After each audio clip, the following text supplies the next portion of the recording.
Ok, on peut partir. D'accord. Bonsoir à tout le monde, bonsoir à tous et à toutes d'être là ce soir pour pour cette belle rencontre avec Anne Dugin, qui est... bon, je vous dirai quelque chose après. Alors, pourquoi on est là, Gigi Colombo et moi,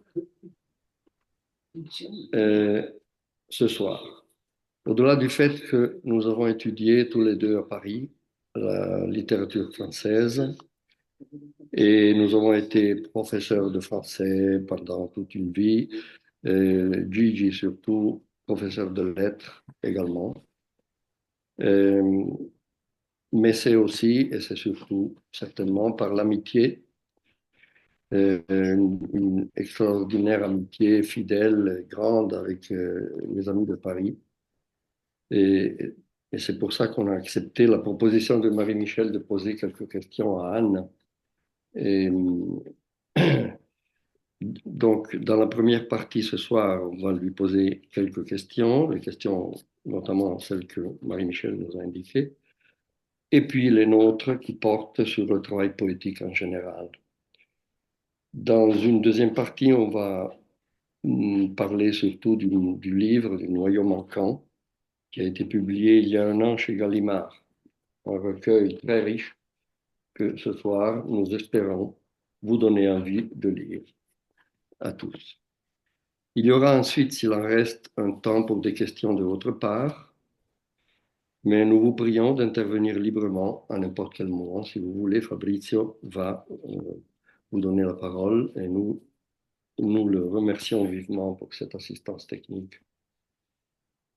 Anne Dugin est rédactrice en chef de la revue Esprit et poète. Elle a publié déjà un autre recueil, L'ombre des heures, paru aux éditions de l'Herbe qui tremble en 2019, qui a reçu le prix du premier recueil, et Noyau manquant, paru chez Gallimard en 2024, à peu près il y a une année, dont on va parler dans la rencontre de ce soir. Alors, bonsoir, Anne, notamment. Bonsoir à tous. Et alors, les questions de Marie-Michel. Vas-y. Alors, bonsoir à tous aussi. Tu dois te mettre dans Mais je ne suis pas dans l'image. bon. Si, je suis là, regarde. Ah, Là. tu es là. Ok, d'accord. Je suis là. Alors, la première que Marie-Michel a envoyée, quelle est la part, le lieu, le souci de la poésie dans la vie d'Anne Dugin? Alors effectivement, alors, je vous prie d'abord de m'excuser. Le printemps me fait une bien vilaine surprise. Il m'a pris ma voix. Voilà. Donc j'espère que je suis quand même compréhensible et que c'est pas trop difficile de m'entendre. Alors effectivement, quand j'ai reçu cette liste de questions de Marie-Michel, cette première question sur la part, la place de la poésie, je trouvais que c'était la plus difficile finalement. Euh, Parce que cette part est infime si je la rapporte à tout ce que je fais par ailleurs, tout ce que j'ai à penser par ailleurs, voire même tout ce que j'ai à écrire par ailleurs. Ce que j'ai écrit en termes de poèmes, si je le rapporte à tout ce que j'ai écrit depuis que j'ai démarré mes études, je sais pas, c'est rien, c'est même pas 5%. Euh, et en plus, c'est venu assez tard. Ça, j'y reviendrai peut-être. Je fais partie de ceux pour qui la poésie n'était pas une vocation évidente, j'ai envie de dire. Je me suis pas je me suis pas toujours dit que j'écrirais des poèmes. C'est vraiment venu avec la maturité, quand j'avais finalement 30 ans passés, que j'étais déjà mère de famille, que j'avais une vie professionnelle engageante. Euh, et pour autant, aujourd'hui, si je devais dire ce qui compte le plus dans ce que je fais, ou l'idée que je me fais de ce que j'ai à faire, la poésie viendrait très vite en réalité. Et je crois que si elle vient très, très vite ou très haut dans l'échelle de mes préoccupations, c'est parce qu'elle est le lieu d'un rapport très fondamental au langage, d'un rapport d'un rapport où comment dire, où le lien à la langue euh, se, se redéfinit de façon plus forte, plus juste que dans le langage courant, qui est celui de la prose, qui est celui du travail, qui est celui de la vie quotidienne. Et donc finalement, voilà, la poésie, je dirais que c'est cet espace à la fois petit en termes de place qu'il occupe dans la vie, mais très grand dans l'importance qu'il a, et peut-être aussi parce qu'il est au fondement de quelque chose, euh, voilà, où j'éprouve un rapport plus important, on va dire, à la langue. Mhm. Voilà, Je crois que la deuxième question, a déjà été. tu as déjà répondu. Mais bon, je la pose quand même parce qu'elle est très explicite. Tu as une famille, un métier passionnant, on a entendu ça, très engageant et engagé. Et écrire de la poésie pourrait apparaître donc comme accessoire, comme un plaisir qu'on se permet après tout le reste. Est-ce que ça a été comme ça? Est-ce que c'est encore comme ça? Bah, donc, par rapport à ce que j'ai dit de cette place un peu étrange qu'a la poésie, qui est à la fois minime en temps, on va dire, ou en espace qu'elle occupe dans le volume de ce que j'écris, mais très importante et au sens où elle, euh, elle détermine beaucoup de choses. Je peux ajouter ceci, qui est qu'on me demande souvent si c'est deux champs séparés pour moi, ce que j'ai à faire à la revue et ce que j'écris par ailleurs en tant que poète. Et je pense que si on me pose cette question, c'est que ça rejoint une représentation qu'on se fait souvent de la poésie comme un espace où on s'échappe, comme un espace où un peu protégé ou un peu intérieur ou associé au rêve. Euh, et donc où j'aurai cet espace dans la vie quotidienne, mon métier, voilà, ma vie dans toutes ses dimensions. Et puis j'aurais un monde à part qui serait le mien et qui serait celui de la poésie. Et, et c'est pas du tout ça qui se passe. Et ça renvoie pas du tout à l'expérience que je fais de la poésie, ni comme lectrice, ni quand j'en écris. La poésie n'est pas un monde à part. Elle est presque le lieu le plus commun possible, ou en tout cas dont j'ai envie qu'il soit le plus commun. C'est-à-dire où peuvent se retrouver, s'éprouver, se partager des rapports au monde sensible, des rapports à l'expérience, qui sont ceux de tous les jours et qui, j'espère, peuvent être ceux de tout un chacun, euh, mais reformulés autrement finalement, pour les rendre accessibles à nouveau, là où je crois que notre vie quotidienne a plutôt tendance à nous couper de cette expérience. Et donc, il n'y a pas d'opposition du tout, ni même de disjonction entre la vie dans ce qu'elle a de plus quotidien, familier, et la poésie. Mais la poésie est le lieu privilégié pour la rencontrer autrement et pour la dire autrement, dans une langue qui, au jour le jour, bah, se charge de toutes sortes de choses, des clichés, des formules toutes faites, une manière d'être utilitariste avec le langage finalement, pour communiquer, pour se dire des choses, pour aller vite, pour écrire des textos, tout ça, des mails, etc.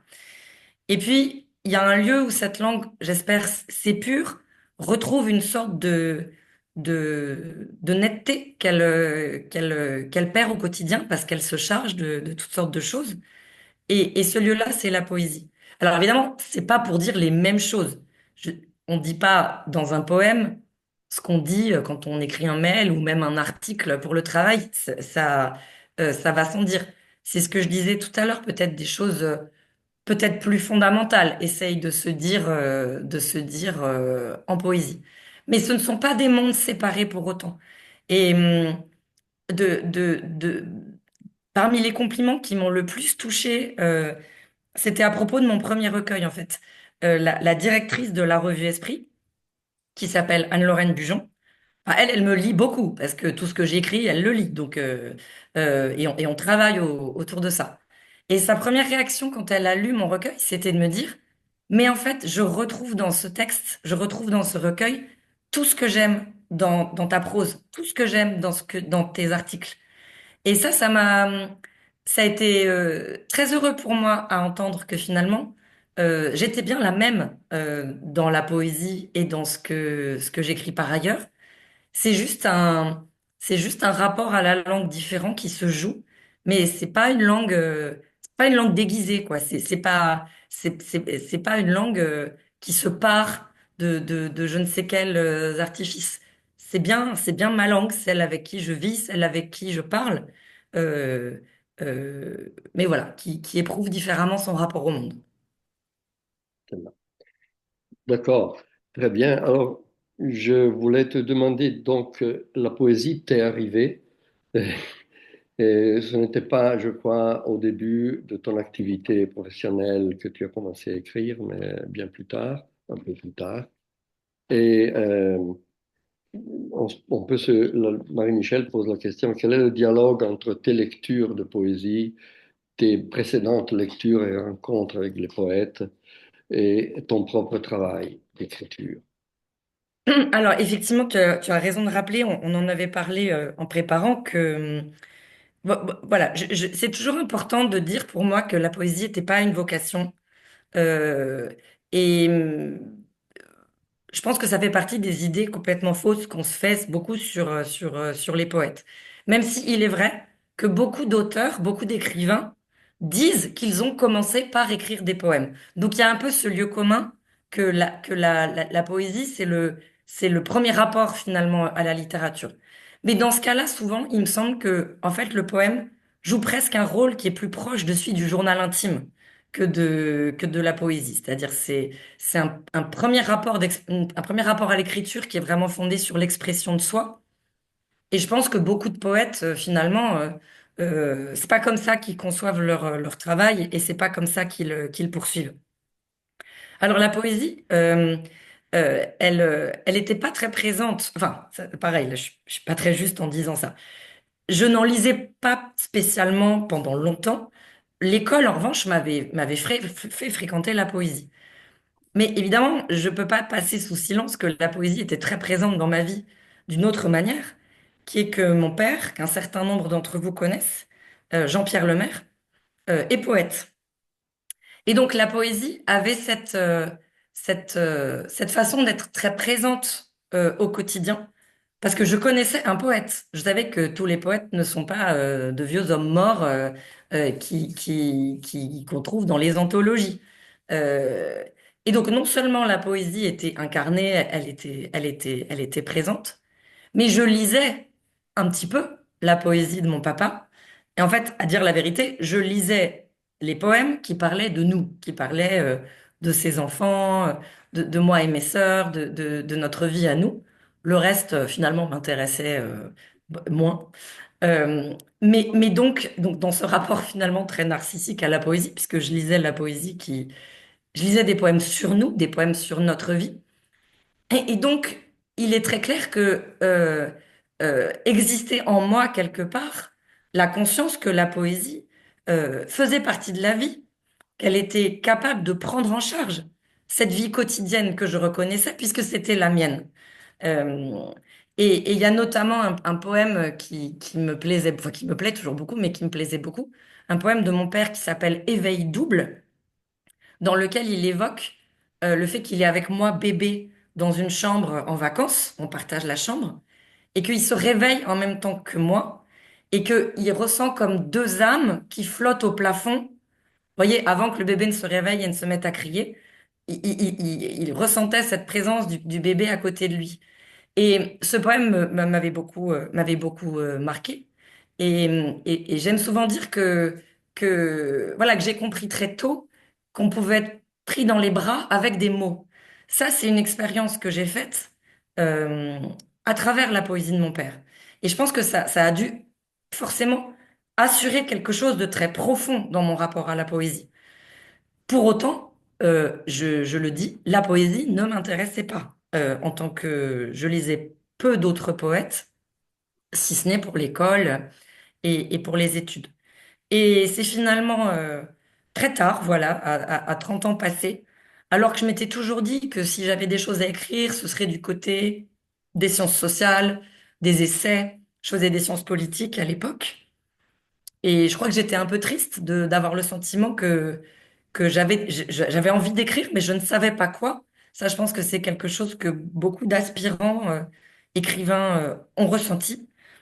Et puis un jour, voilà, c'était un été, c'était l'été 2013, j'ai commencé à écrire. Et j'ai pas tout de suite appelé ça des poèmes. J'ai mis beaucoup de temps avant d'assumer finalement que c'était peut-être ça que je faisais. Et du temps à les donner à lire à d'autres. Et alors, à partir de ce moment où je me suis mise à écrire, là, je me suis mise à lire beaucoup plus largement les autres poètes. Et aujourd'hui, euh, il y a un peu, par rapport à la question de Marie-Michel, j'ai un peu deux façons de me rapporter à la poésie des autres.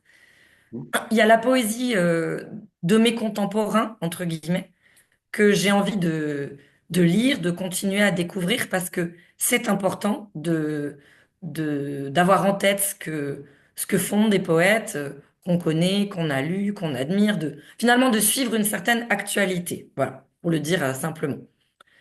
Je le fais, mais je ne le fais pas tant que ça parce que j'ai le sentiment que ce n'est pas ça qui me fait avancer. Ce qui me fait avancer, c'est de revenir à quelques poètes qui sont un peu toujours les mêmes, mais j'espère que j'en découvrirai d'autres un jour, et qui me touchent d'une façon très particulière, et que je me mets à relire quand je sens que j'ai envie d'écrire. Comme on écoute une musique qu'on aime, on l'écoute et qu'on la réécoute, euh, parce qu'on sait voilà, elle touche une corde en soi voilà, qui ouvre des portes, qui permet de faire avancer. Voilà. Et ces poètes, je dirais que je sais pas, il doit y en avoir trois ou quatre, pas plus. Et eux, ils me font vraiment travailler. Et c'est toujours les mêmes que je relis. Alors, oui, on peut se demander, quand tu écris un article pour la revue, il n'y a pas de problème de diffusion, il est automatiquement diffusé pour les abonnés, ou si tu écris un autre type de texte. Mais quand on écrit un poème, est-ce que on a encore disons, on a une question à savoir si est-ce qu'elle va être lue, est-ce que la diffusion sera suffisante, est-ce qu'il y a une réaction du public?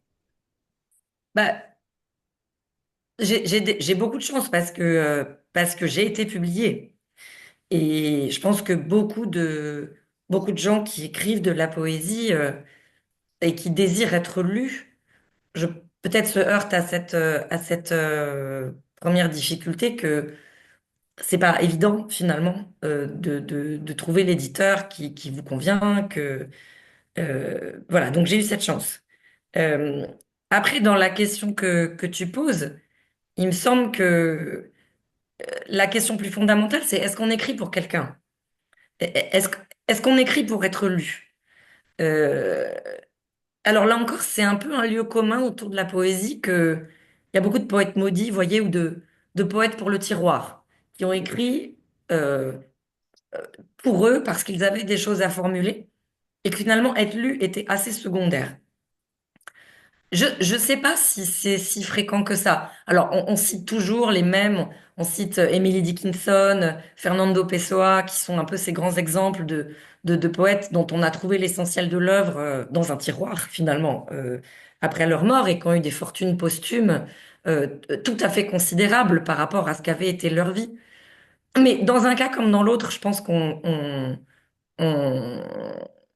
comment dire, on surévalue un peu le fait qu'ils n'ont pas voulu être publiés. Emily Dickinson, elle a voulu être publiée, elle a cherché à être publiée, mais sauf qu'elle tombait sur des éditeurs qui reformulaient ses poèmes et ça lui convenait pas du tout. Et donc elle a cessé de le faire. Mais en fait, je suis pas sûre qu'il y ait tant de poètes que ça qui ne désirent pas être lus, qui ne désirent pas s'adresser à quelqu'un. Ça veut pas dire devenir célèbre et vendre des centaines de milliers d'exemplaires.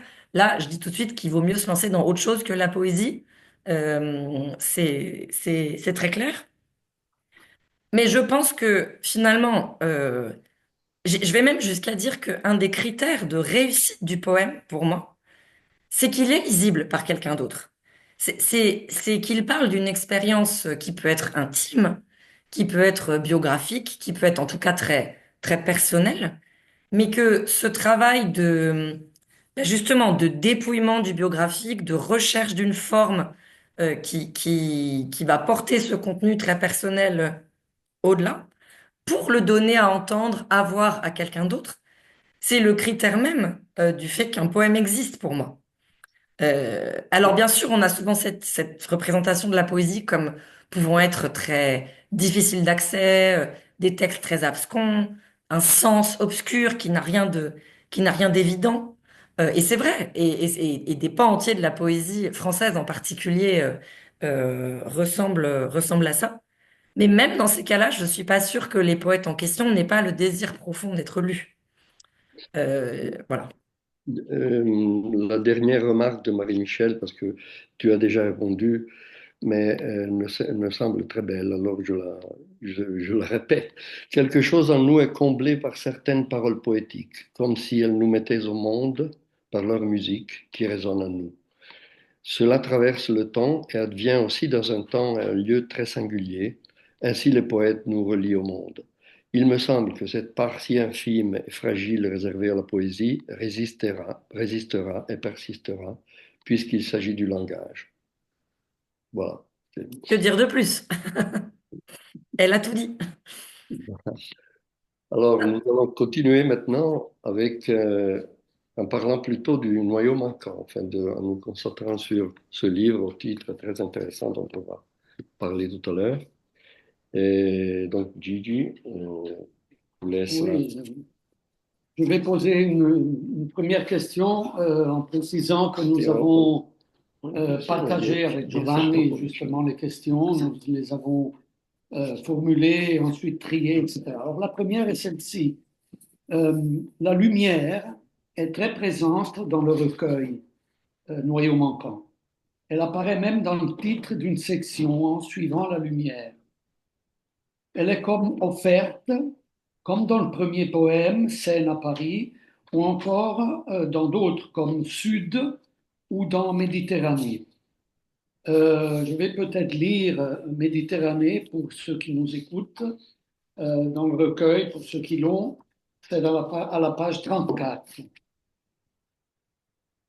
Méditerranée, ce ne fut jamais chez toi seulement la terre des vacances, des aïeux. Mais tu gardes au fond de ta poche un morceau du miroir de la mer que tu sors parfois en hiver pour y voir les immeubles, pardon, pour y voir les immeubles, les rues grises, ta cuisine et les mots de tous les jours se refléter dans une autre lumière, habitables à nouveau. Alors, la question est la suivante. Cette lumière est un véritable don. C'est ce qu'on ressent en lisant, qui demande à être accueilli et préservé. Que nous offre-t-il ce don? Que nous offre cette lumière? En effet, je pense que c'est une dimension très très importante dans ce qui motive le poème. Il y a quelques semaines, je suis intervenue auprès d'une classe de cinquième et il m'avait fait passer une série de questions sur le recueil. Et la première question, c'était, Madame Dugin, pourquoi êtes-vous obsédée à ce point-là par la lumière? Et ça m'a fait rire. Et donc j'ai tenté de leur répondre. Et oui, peut-être que quelque chose en moi est obsédé par la lumière, mais je suis tout à fait d'accord avec ce que tu dis sur la question du don à recevoir, presque un miracle. C'est-à-dire que la lumière a quelque chose de miraculeux quand elle perce, quand elle est là. Mais surtout, je crois que son lien avec le poème est précisément dans le fait que, tient précisément au fait que euh, la lumière, c'est ce qui renouvelle notre regard. C'est ce qui fait paraître les choses, les êtres, toute notre vie quotidienne change à travers la lumière et ses qualités. Et donc, quand la lumière tombe de telle ou telle manière sur un objet, sur un paysage, sur un visage, elle renouvelle entièrement le regard. Et cette expérience du renouvellement du regard, c'est vraiment une expérience qui, je trouve, nous déplace dans notre propre vie. C'est voir d'une manière nouvelle ce qu'on croyait connaître, ce qui est autour de nous tous les jours, et qui, d'un seul coup, a un nouveau visage. Et, hum, et cette expérience de la nouveauté, au cœur de ce qui est quotidien, je crois que c'est vraiment ce qui motive une grande majorité de mes poèmes ou de me dire, ah tiens, là-dessus, j'aimerais écrire un poème. C'est que quelque chose m'a été donné à voir d'une manière neuve. Et cette nouveauté, il faut la nommer. Et, et donc, je reviens à la lumière. Je crois que la lumière a une place tout à fait importante dans ce processus-là. Peut-être que pour d'autres personnes sensibles à d'autres dimensions de la réalité, ce serait autre chose. Euh, les sons, que sais-je. Mais la lumière, la manière dont elle transforme les couleurs également, etc., euh, est vraiment au centre de ce renouvellement du regard qui, je crois, nourrit en moi l'envie d'écrire. Ok, la deuxième, merci pour cette réponse très riche, me semble-t-il. La deuxième question s'y rattache un peu, se rattache à l'idée de cette réalité neuve que favorise l'apparition de la lumière. Parce que dans beaucoup de poèmes apparaît une réalité en dehors de soi, en dehors du poète qui écrit, mais de nous tous. Une réalité qui prime, qui précède le moi, ses agissements et même sa volonté. Nous l'avons très bien vu dans le poème Matin, que je vais lire aussi. C'est à la page 49. Matin. D'où te vient l'idée que c'est toi qui portes le jour et non l'inverse? Que si tu n'en prenais pas les rênes, il resterait comme l'enfant paresseux au fond de son lit.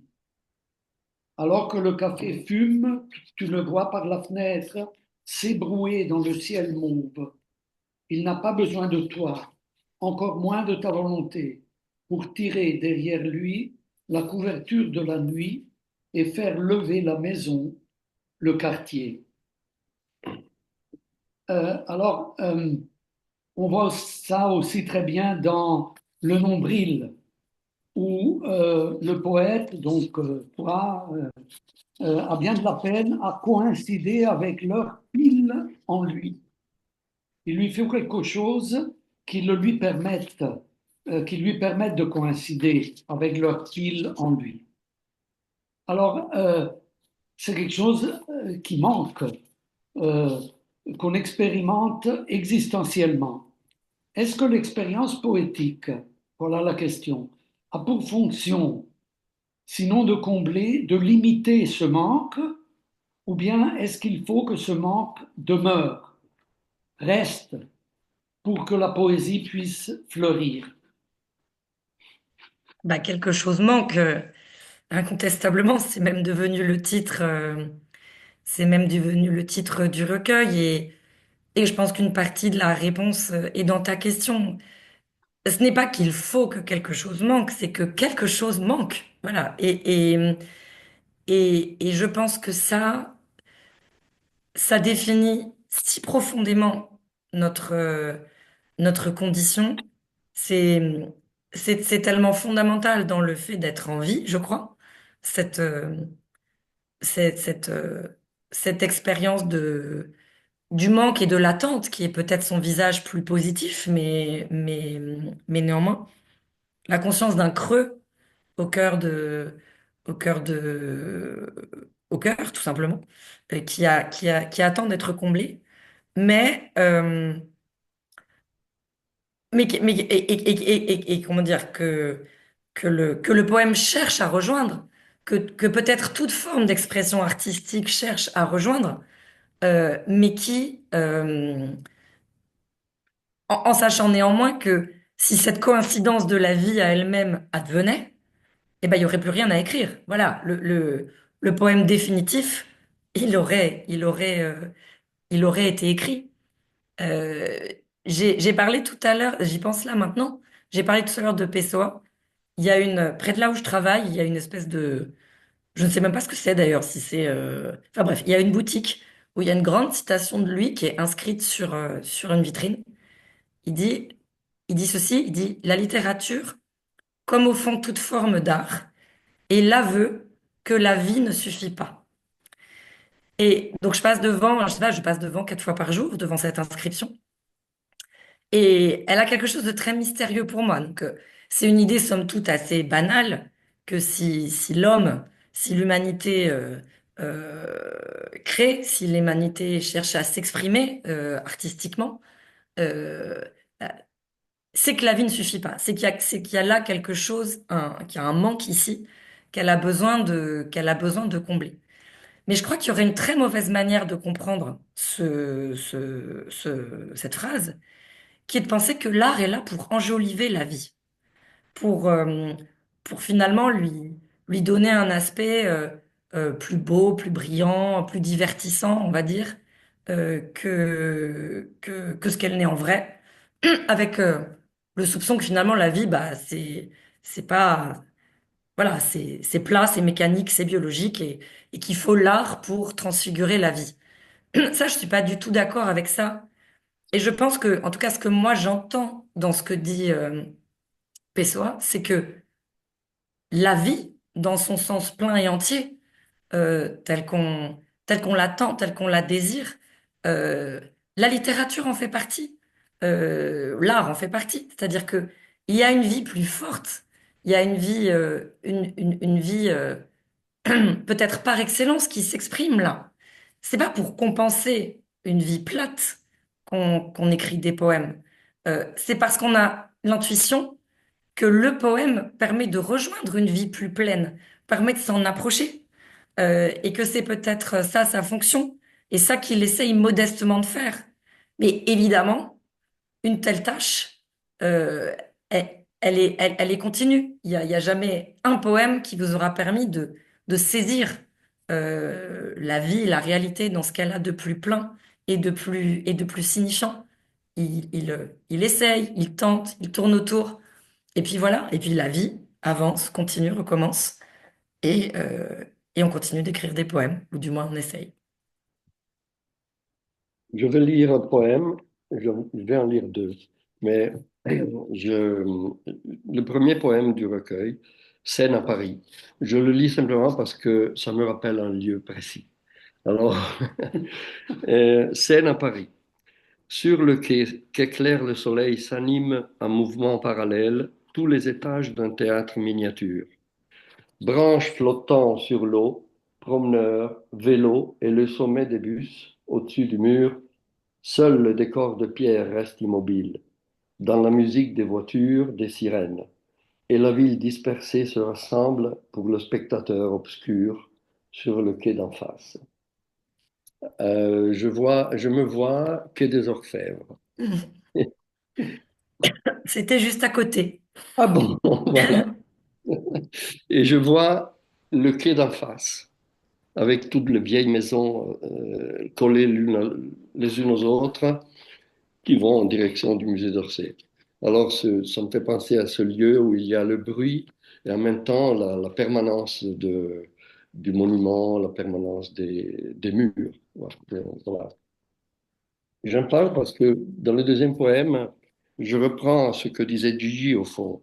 C'est-à-dire, quand j'ai commencé à lire le livre, car il m'a semblé un livre, c'est une question secondaire, avec une progression à l'intérieur dans les 7 sections qui le composent, j'ai été frappé par la simplicité du regard sur la réalité et par le surgissement de la personne, comme disait Gigi, témoin, poète ou spectateur obscur, comme on l'a entendu, Et alors, si on voulait classer cette poésie parmi les différents genres, est-ce que on pourrait la considérer comme une poésie de la vie commune qui s'écoule en contrebas? Et pour ça, je lis le poème dans l'œuvre qui n'a pas de titre.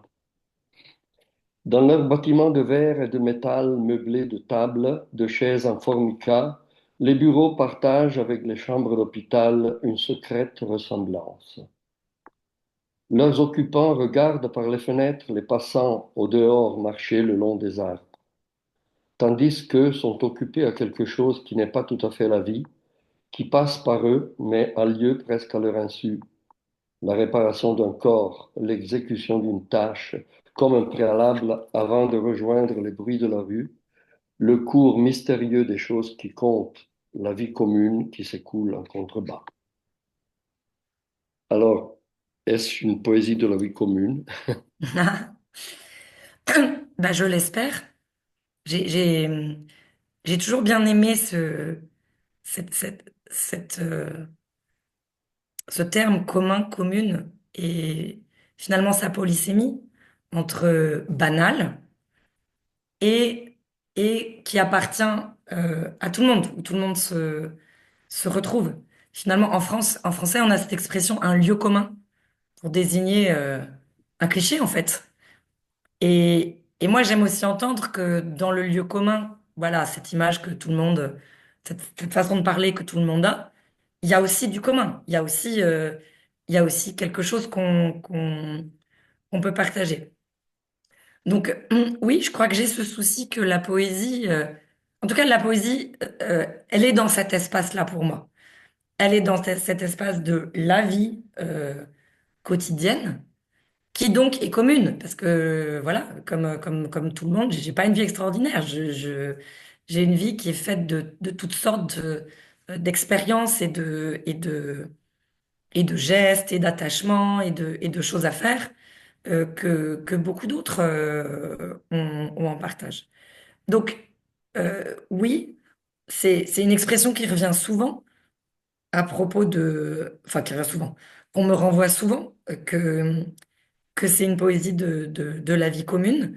Mais je crois que néanmoins, si je ne faisais que décrire le quotidien, je suis pas sûre que ce serait d'un intérêt fou. Ou en tout cas, je pense que enfin, d'autres auteurs l'ont fait peut-être mieux. Je crois que la description ne suffit pas. Je crois que si une chambre d'hôpital ou un bureau, comme évoqué dans le poème que tu as lu, m'interpelle, c'est parce qu'il me révèle quelque chose. Ce quotidien dont je choisis de parler, je choisis d'en parler parce qu'il m'est dit quelque chose qui me paraît important et qui n'est pas si quotidien. C'est-à-dire que si une scène familière accroche mon regard, c'est que je crois qu'elle me dit quelque chose de la vie euh, qui, qui, qui m'importe et que j'ai besoin de formuler et dont je souhaite garder la trace. Et en espérant arriver à faire partager que quelque chose là m'a été dit, peut-être même confié comme un secret, qui fait que voilà, la vie commune n'est pas si commune que ça. Enfin, elle est commune, mais, mais elle est extraordinaire aussi, au sens propre. Et donc, c'est cette double appartenance de l'expérience quotidienne qui, je crois, m'importe, celle qui est à la fois pleinement commune et celle qui me fait sortir finalement de la continuité de mes représentations, de la continuité des choses, de ce qu'on a à faire, etc., qui vous arrête et qui fait qu'on regarde plus intensément.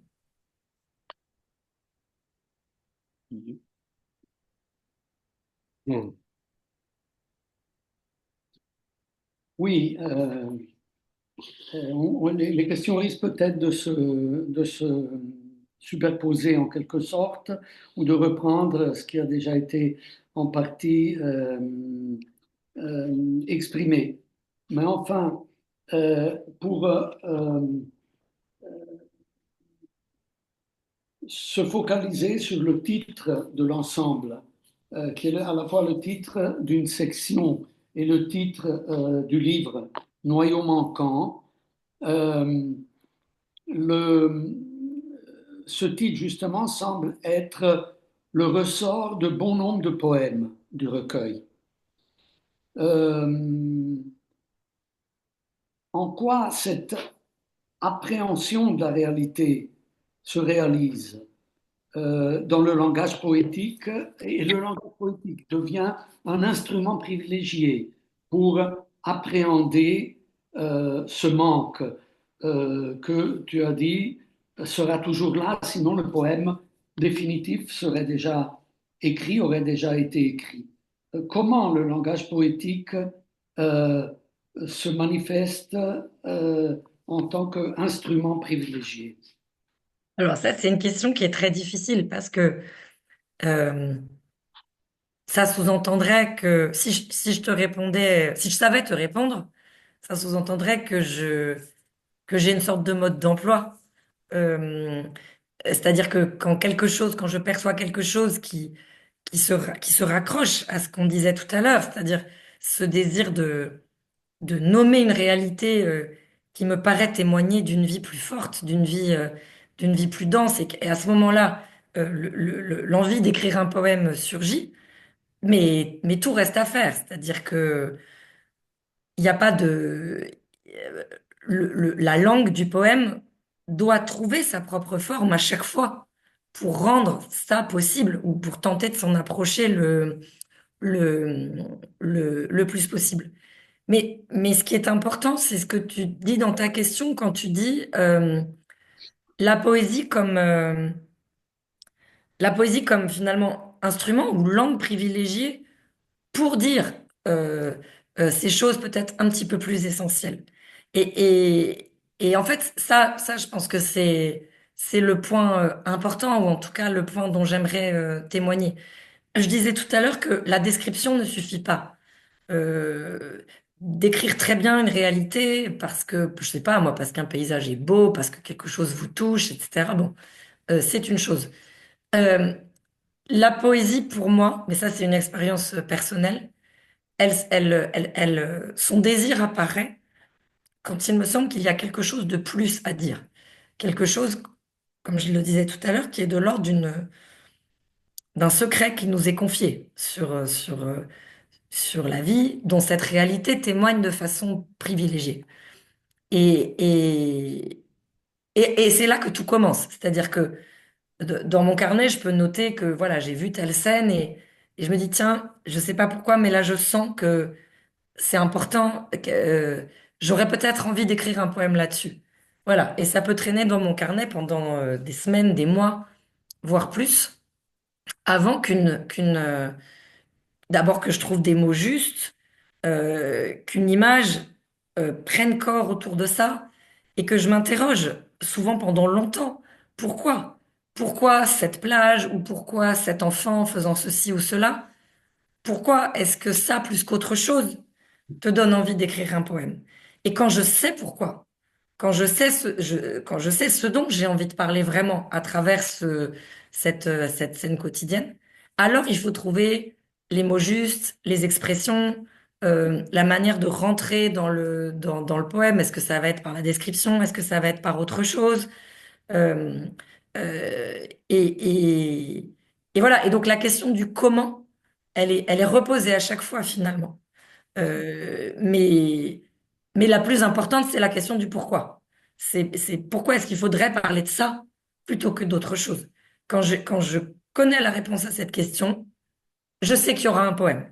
Je sais pas quand, je sais pas quelle forme il prendra, mais j'ai confiance dans le fait il finira par arriver. Je, je, je reprends un peu le même contenu, mais en partant de notre point de vue. Dans le recueil, il y a beaucoup de mouvements, beaucoup de changements de perspective par les voyages, par les villes, les différentes situations. Et, euh, et il y a en même temps regard particulier où ce mouvement se manifeste dans la croissance des enfants. Sous le torchon humide, cette section consacre plusieurs poèmes à, à la réalité des enfants, à leur vie, à leur développement, à leur croissance. Le premier de ces poèmes s'appelle Nuancier. Je vais le trouver tout de suite. 68. Alors, c'est un enfant qui ne marche pas encore. Tu ne marches pas encore, mais sur tes yeux et tes lèvres passent les reflets d'un monde dont le cercle s'élargit peu à peu autour de toi. Tu les attrapes pour embroyer en secret les pigments. Tout le nuancier de la vie est déjà là entre tes mains. Et à chacune de tes rencontres avec le jour, tu ajoutes une couleur à ton visage éternel. À l'opposé de cette section, euh, les adultes. Euh, alors, je me sens un peu plus proche des adultes actuellement. Ils portent leur enfance fragile et lourde dans les bras. Ils ont appris à tout faire, tout vivre d'une seule main. Le soir, une crampe de fatigue leur mord l'épaule. Ils la ressentent à peine et ne déposeraient leur fardeau pour rien au monde, craignant de découvrir que ce sont eux qui ne savent pas marcher sans la douleur pour les tenir. Alors, dans tous les poèmes de cette section, on voit un regard sur la famille qui est très présente, mais un amour que l'on retrouve aussi dans d'autres poèmes, évidemment, un peu partout. Mais donc, l'idée que c'est une occasion, la poésie, pour exprimer quelque chose qui est en toi et qui construit ton regard et qui te permet de chercher c'est ce noyau manquant, de chercher ce que nous pouvons considérer comme pouvant remplir notre besoin, une attente, un désir de sens. Le sens signifie aussi la direction du mouvement qu'ont les enfants quand ils commencent à marcher. Oui, oui, oui. En tout cas, dans la présentation que tu viens de faire, je suis contente d'une chose, c'est que souvent, enfin, c'est arrivé, c'est surtout arrivé à propos de mon premier recueil où il était question déjà des enfants, mais j'ai envie de dire, euh, pas forcément mes enfants, ce sont les enfants, et tu dis bien que dans cette section, c'est des poèmes sur l'enfance, et ça peut parfois être la mienne, enfin, le poème Les adultes, il prend le point de vue de l'enfant sur les adultes, le poème où il y a d'où est extrait le titre de la section Sous le torchon humide, c'est un poème qui évoque l'enfance du point de vue de l'enfant, et puis effectivement, il y a des poèmes sur les enfants, comme Nuancier, que tu as cité. Et autant, je souscris tout à fait à l'idée de, quand on me dit que j'écris une poésie du quotidien, je suis très heureuse. Mais quand on me dit, vous êtes une poète de la maternité, je suis moins contente.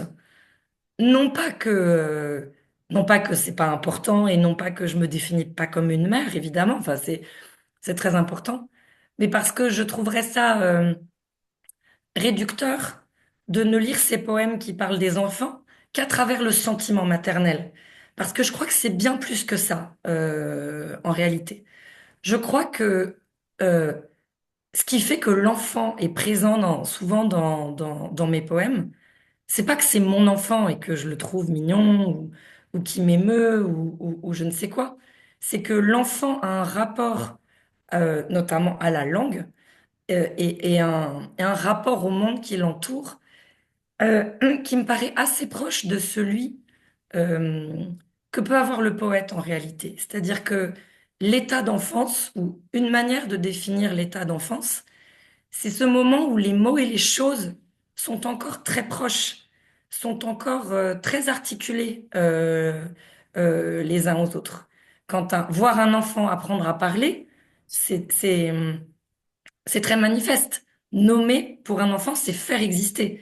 Et finalement, un peu comme le verbe dans la Bible, nommer, c'est faire exister. Et donc, il y a ce premier rapport au langage et qui engage tout un rapport à la vie où, où finalement, les liens entre les choses, entre les sensations, sont encore tout neufs et comme euh, voilà, encore pris dans un sens qui ne s'est pas encore défait. Je pense que une des choses qui caractérise aussi l'enfant, c'est que il y a il y a une unité du monde pour lui, qui n'empêche pas l'expérience du malheur, qui n'empêche pas l'expérience de toutes sortes de déceptions et de difficultés. Je fais pas du tout de l'enfance un monde béni, mais mais il y a cette expérience de l'unité du monde qui est, je crois, ce que le poème cherche finalement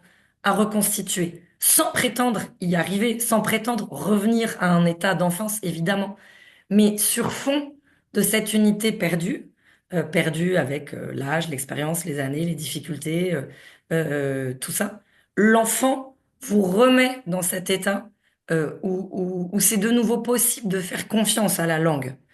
Et, hum, et, je crois que c'est ça le sens de la présence de l'enfant. Et là encore, j'aime bien la polysémie du mot sens. Oui, il y a une direction, il y a du mouvement. L'enfant, il grandit, il avance, et en même temps, il a un rapport au sens qui me paraît en tout cas proche, en tout cas pour moi, de ce que la poésie peut espérer chercher. Merci pour cette réponse très riche en fait, qui me semble, ça m'est venu à l'esprit maintenant, bien représentée dans un poème, Le Point, qui appartient par ailleurs à une autre section qui n'est pas le torchon humide, mais Noyau manquant. Il s'agit du poème Le Point que je lis. Le Point. Ce qu'il garde dans son poing serré, le nouveau-né a l'air si grave, c'est un nœud, sûrement pour tenir ensemble sa chair neuve et dense, la vie et son secret, qui depuis longtemps s'échappe entre tes doigts déliés et que chaque matin, laborieusement, tu recomposes. Il me semble que ça illustre bien ce que tu disais de cette unité euh, qu'on égare chemin faisant dans la vie finalement et qu'on cherche par le désir et, à se réapproprier à travers, en particulier à travers l'expérience artistique. Oui, je crois. Et je dis juste que ce poème sur le nouveau-né, enfin, moi, là, en observant les nouveau-nés, c'était quelque chose qui me frappait beaucoup, l'air très grave qu'ils ont avant qu'ils ne se mettent à sourire, donc vraiment les premières semaines.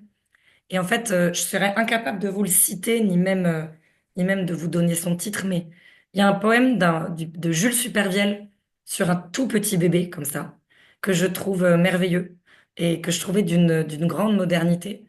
Et le poème a presque le point de vue du nouveau-né qui s'étonne comme ça de ce monde qui bourdonne à son oreille comme une abeille obscure.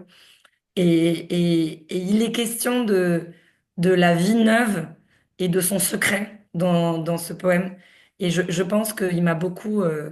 voilà, j'aurais presque dû mettre Jules Supervielle en exergue de ce poème sur l'enfant, sur le point serré du nouveau-né. Je crois, je ne sais pas, on m'entend toujours? Oui. Je voulais demander à Fabrizio pour les temps que nous avons à disposition. Fabrizio, Oui, je crois qu'on peut continuer jusqu'à encore une dizaine de minutes. est-ce qu'on doit laisser un temps pour d'autres questions, si quelqu'un veut poser des questions? Moi, je voulais lire un dernier poème qui me frappe parce qu'on est en Suisse et que je rigole, mais quand même, c'est vrai, il est très beau, j'aime beaucoup. Dégel.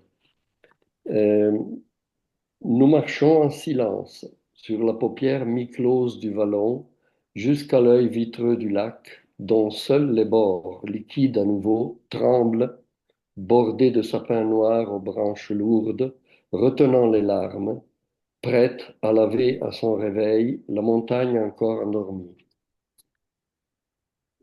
Je trouve que ce poème exprime beaucoup un regard d'amour au fond sur la réalité, le paysage dans lequel nous avons le bonheur de marcher.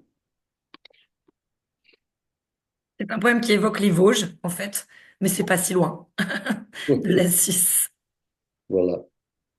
Et est-ce que donc il y a quelqu'un qui aimerait poser une question? Toi, Gigi, tu veux? Non, peut-être une toute dernière euh, qui recoupe peut-être celle-ci aussi, dont nous avons déjà parlé. Mais euh, euh, est-ce qu'il faut un lieu, bon, ce serait peut-être la poésie, je le dis tout de suite, mais aussi un temps particulier pour recomposer la mosaïque de la vie? Et qui aménage cet espace-temps? Euh, la langue éclaircie où le poète se tient, donc la poésie qui serait cette langue éclaircie. Je vais lire le poème Mosaïque qui, me semble-t-il, peut éclairer la question pour conclure. Mosaïque.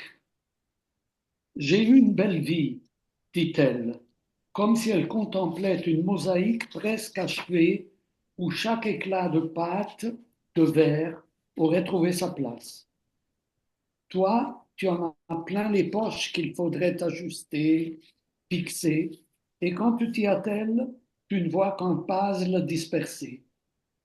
Un jour, quelqu'un t'invitera, toi aussi, à reculer de 2 pas, regarder l'ensemble, les fragments aujourd'hui épars et d'autres que tu ne reconnaîtras pas, dessiner un motif à la fois familier et inconnu. Et tu seras surprise quand tout sera fini. Alors, je ne sais pas si la question est claire, s'il faut que je la reformule. Non, enfin, je sais pas si je l'ai bien comprise, mais non, tu as la première partie, en tout cas, de ta question me paraît importante. En tout cas, c'est une question qu'on me pose parfois. Est-ce qu'il y a un espace-temps propice à l'écriture de poésie? Et la réponse est non. En tout cas, c'est très mystérieux. Je ne saurais pas le définir. Euh, Il y a des moments dans la vie où finalement j'ai plus de temps, où j'ai plus d'espace. Voilà, on peut le définir de l'une ou l'autre manière. Et je me réjouis en me disant, haha, formidable, tu vas pouvoir écrire. Et il ne se passe rien. Et d'autres, au contraire, où j'ai pu être, d'autres moments où j'ai pu être très débordée, jeune parent avec les enfants petits, le travail, enfin, tout.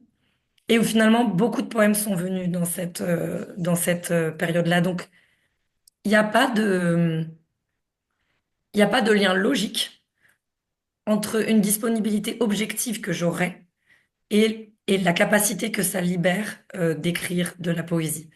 Donc, on revient à quelque chose que, en fait, j'ai beaucoup dit depuis le début, qui est que quelque chose est donné, quelque chose est mystérieux dans le fait que le poème va trouver sa place. Mais il y a un moment où il faut quand même du travail. Il y a un moment où il faut s'asseoir à une table, et il faut s'y mettre, et il faut chercher, et se rendre compte que ça va pas, et laisser reposer, et recommencer, euh, etc. Et donc la, et donc là, j'y pense, je l'avais pas formulé avant. Ce poème sur la mosaïque, il évoque plutôt, euh, il évoque plutôt la question de la fin de vie. En réalité, cette phrase, j'ai eu une belle vie, dit-elle. Ce elle, c'est ma grand-mère qui m'avait dit ça un jour. Et ça m'avait, j'étais un peu stupéfaite parce que c'est vraiment une phrase qu'on peut pas prononcer quand on a 20 ans. Je pense que je devais pas avoir beaucoup plus quand elle l'a dit. J'ai eu une belle vie. Et je trouvais ça extraordinaire de dire une chose pareille, de regarder sa vie comme si voilà, comme si on pouvait la contempler, donc avec l'impression qu'elle est presque déjà derrière soi. Mais la partie importante du poème, c'est peut-être le pressentiment que j'ai qu'il faut toujours faire deux pas en arrière pour regarder ce qu'on a à faire ou ce qu'on a à dire et que cet exercice-là, ou en tout cas cette manière de se décaler dans sa propre vie pour essayer de la voir autrement, c'est pas quelque chose qui est réservé aux personnes âgées, c'est quelque chose qu'il faudrait, qu'il faudrait toujours pouvoir faire et qu'en réalité, la poésie demande. Pour écrire un poème, il faut avoir reculé de deux pas sur ce qu'on a vécu, pour être capable de le regarder autrement, sous un nouveau jour. Voilà, je ne sais pas si j'ai répondu à ta question, Didier. Non, absolument. Merci. Moi, j'aimerais poser une question. Vous m'entendez? Oui, bien sûr. À Anne. Donc, d'abord, merci beaucoup, Anne. Et j'aurais aimé que tu choisisses dans ton recueil un ou deux poèmes qui te sont particulièrement chers. Et ma curiosité, c'était quand on a écrit des poèmes et qu'on en choisit un, deux, trois, je sais pas, est-ce que c'est le moment qui a suscité le poème qui est un souvenir particulièrement cher, ou est-ce que c'est le sentiment d'avoir été très juste dans l'expression de cet impact de la réalité ou du souvenir ou de je sais pas quoi qui a suscité le poème? Voilà. Ou est-ce que c'est un mélange des deux? Et donc, voilà, j'étais curieuse de savoir quels étaient tes poèmes préférés dans ce recueil et si tu pouvais nous les lire, même si on en a déjà parlé. Euh, et alors, par rapport à ta question, comment dire? Non, c'est bien le sentiment d'avoir vécu quelque chose j'allais dire d'intéressant, finalement, qui mérite d'être dit, qui suscite l'envie. Et après, c'est très juste ce que tu formules quand tu dis l'envie de formuler ça, de pouvoir témoigner de cet impact de la manière la plus juste possible. Ça, c'est le travail Oui, ouais. du poème. Mais au départ, il faut bien qu'il y ait une envie. Alors, je sais pas dire si j'ai des poèmes préférés, euh, mais j'ai fait une expérience très différente entre mon premier et mon second recueil. Pour le premier, L'ombre des heures, il y avait un poème. Je crois que alors, je rigole pas en disant que je pense que 98% des gens qui m'ont parlé de ce recueil m'ont parlé de ce poème. En me disant, ah, celui-là, ah, formidable, ah, j'ai beaucoup aimé, etc., etc. Et j'étais à la fois, je me disais, bon, bah, donc manifestement, ce poème fonctionne. Mais je me disais, mais alors, quid de tous les autres? Qu'est-ce qui s'est passé? Enfin, comme s'il y avait qu'un poème que les gens retenaient. Et très étrangement, pour Noyau manquant, je fais l'expérience inverse. Et en fait, j'en suis très heureuse. C'est-à-dire que je ne crois pas que deux personnes m'ayant parlé du recueil m'ont parlé du même poème, comme étant spontanément celui qu'elles ont retenu. Et, euh, et, et me disaient comme une évidence, ah, tel poème, ah, formidable. Et puis un autre, et puis un autre, et puis un autre. Et en fait, je me suis dit que c'était peut-être que ce recueil-là était plus réussi finalement comme recueil, puisqu'il arrivait à rejoindre des gens dans une diversité plus grande de moments vécus, de moments retenus. Donc, finalement, euh, moi, j'ai certains poèmes dont je me dis, ah, celui-là, il est très abouti. Mais, mais, mais la surprise, c'est toujours quand quelqu'un vous parle d'un poème et vous dit à quel point il l'a touché et pourquoi. Et alors là, ça tout de suite, ça devient mon poème préféré. C'est-à-dire que je me dis, bon, bah, si le poème a ce pouvoir-là de rejoindre quelqu'un dans sa vie, de le toucher de telle manière alors qu'on n'a pas vécu la même chose, c'est que le poème fonctionne. Donc, j'ai pas de poème préféré, mais je vais peut-être vous lire, en fait, tout simplement celui qui a donné son titre au recueil. Pourquoi pas? Donc, c'est un poème qui n'a pas de titre, mais dans lequel il y a l'expression noyau manquant qui a donné son titre à une section et puis qui est devenu le titre du recueil. Le soleil monte au-dessus de la mer. Il prend la forme d'une amande à travers tes yeux plissés. Autour de lui pousse peu à peu la chair de la ville, la canne du pêcheur encore seul sur la jetée, les parasols colorés des cafés. L'heure sera bientôt passée où tu pouvais le regarder en face. Dans sa propre lumière, il se dilatera.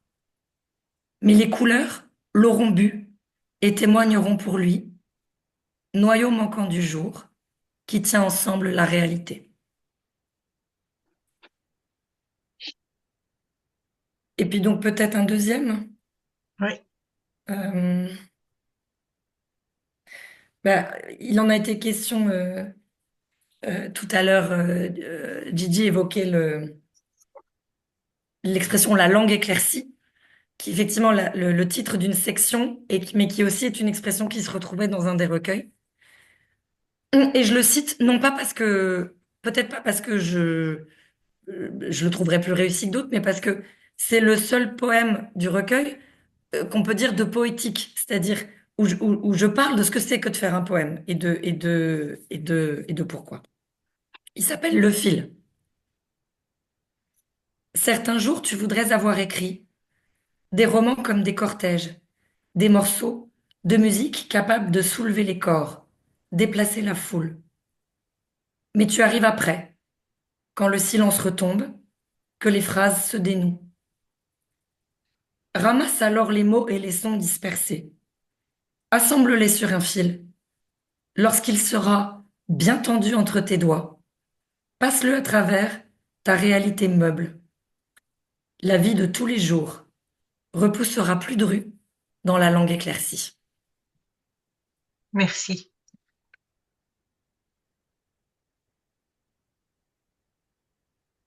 Est-ce qu'il y a d'autres questions? Je voulais intervenir, mais je ne sais pas comment on fait. Ah, C'est bon, c'est bon. c'est bon. C'est bon, d'accord. Alors, bon, je voulais faire des remarques qui complètent un peu des choses que tu as dit avec les échos de mon expérience. D'abord, au début, tu parlais de la lumière. Et en sculpture, je me souviens très très bien parce que j'ai mis longtemps à découvrir ça, parce qu'Étienne Martin au Beaux-Arts, il disait que la sculpture, ce qui faisait exciter la sculpture, c'est de la lumière. Et j'ai fini vraiment par le voir d'une façon évidente. Parce qu'on peut faire quelque chose qui est bien sûr en volume, mais qui est plat comme je sais pas quoi, qui vit pas, qui est pas. Donc je voulais préciser que dans cette expérience, c'est la même chose fondamentale. L'autre chose, c'est que quand on fait de la peinture, ben, il faut sans arrêt, prendre trois pas de recul. C'est-à-dire, on fait une chose et on est sans arrêt euh, dans ce va-et-vient parce qu'il faut s'approcher pour travailler. Et puis après, il faut toujours voir si ça tient, si ça marche, si ça provoque un autre geste.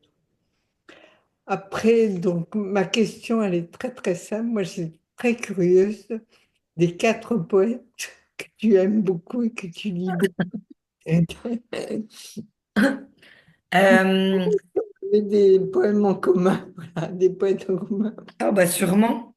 Et ben, Pessoa, pardon?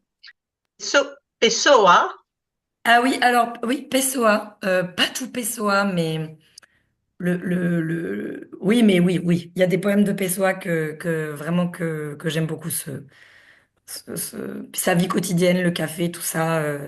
C'est effectivement une lecture qui m'a marqué. Celui qui est plus métaphysique, plus, je m'en sens un petit peu moins proche. Non, alors il se trouve que la poésie italienne occupe une place très particulière, plus que la poésie française en réalité. Parce que pour moi, la poésie italienne, et d'ailleurs, il y a des poètes italiens, il n'y a pas une poésie italienne, mais euh, peut-être une chose qu'ils ont en commun, ou en tout cas qui les distingue, je trouve, de leurs collègues français, c'est c'est une capacité à évoquer la vie sensible que n'ont pas les poètes français. Les poètes français, ils sont tous les descendants malheureux de Mallarmé, quoi. C'est-à-dire que il faut, il faut, il faut avoir pensé quelque chose conceptuellement pour s'autoriser le poème. Et donc, je trouve que le poème étouffe sous la glose sur le poème. Euh, on a parlé 2 minutes avec Gigi et Giovanni hier en préparant de Michel Deguy. Bon, moi, Michel Deguy, c'est l'exemple même de ça. C'est un homme immense, brillantissime, immense théoricien, qui dit des choses magnifiques sur la poésie, mais qu'on sent toujours empêché pour faire un poème. Voilà. Et donc, alors, les poètes, il y a un poète italien qui compte énormément, qui est Umberto Saba, qui est celui qui compte peut-être le plus. Voilà, c'est ce poète qui est capable d'écrire un poème sur un petit garçon qui rentre dans une boutique de fruits et légumes et qui ressort et il a cette expression merveilleuse que quand il ressort, la boutique a vieilli comme une mère qui a vu partir l'enfant, mais il le dit dans une forme de concision et d'évidence qui est tout ce que je recherche, quoi. Euh, donc Umberto Saba a une place particulière. Il y a un autre auteur enfin, qui a écrit de la poésie, mais je pense qu'on ne peut pas le définir comme poète, mais qui est très très important pour moi, et qui est le gendre d'Umberto Saba, qui est Carlo Levi, que vous connaissez tous évidemment. Mais vraiment, quand j'ai découvert Le Christ s'est arrêté à Éboli, ça a été, enfin, ça a été une découverte majeure pour moi. J'avais plutôt 23 ans, donc j'écrivais pas encore de la poésie. Et donc, même dans ces textes qui ne sont pas des poèmes, il y a vraiment quelque chose de l'ordre de ce que je recherche, à savoir oui, un amour de la réalité, en réalité, comme le disait tout à l'heure Didi, un amour de la réalité qui fait que derrière l'attention qu'il porte aux choses, il sait trouver autre chose, mais sans jamais trahir la réalité dont il parle. Il y a une forme il y a une forme d'adhésion au réel qui n'est pas une manière de l'épuiser dans la description en l'asséchant, mais qui est de l'accueillir tellement complètement que ce réel devient grand. Voilà, ce réel, les paysages, les personnes qu'il rencontre deviennent grands. Et ça, c'est vraiment merveilleux. Euh, il y a un poète français dont je me sens proche, je me sens très proche dans sa manière oui, d'écrire, de travailler la langue. Peut-être certains d'entre vous le connaissent, c'est Paul de Roux, qui est un poète qui est mort il y a une dizaine d'années maintenant, qui est un grand poète, vraiment un des plus grands, et sans doute assez méconnu aujourd'hui par rapport à ce qu'a été son œuvre. Allez, je cite encore un Français que tout le monde connaît, mais on va dire parmi parmi les poètes français du 19e, enfin, fin du 19e, début 20e, complètement incontournable, euh, c'est Paul Verlaine qui m'a le plus touché et qui m'est le plus resté dans l'oreille des années d'études. Et je pense que son attention à la musique y est pour beaucoup. Et puis un jour, j'ai entendu un autre poète que j'aime beaucoup qui s'appelle Guy Goffet. Peut-être certains d'entre vous le connaissent ou l'ont un peu lu. On parlait il était question de Rimbaud et de la place vraiment obsessionnelle quoi, qu'occupe Rimbaud dans le champ poétique français. Et il s'est un peu lancé, Guy Goffet, dans un monologue sur Verlaine qui m'a beaucoup touchée en disant, mais Verlaine est plus intéressant. Verlaine nous parle de nous.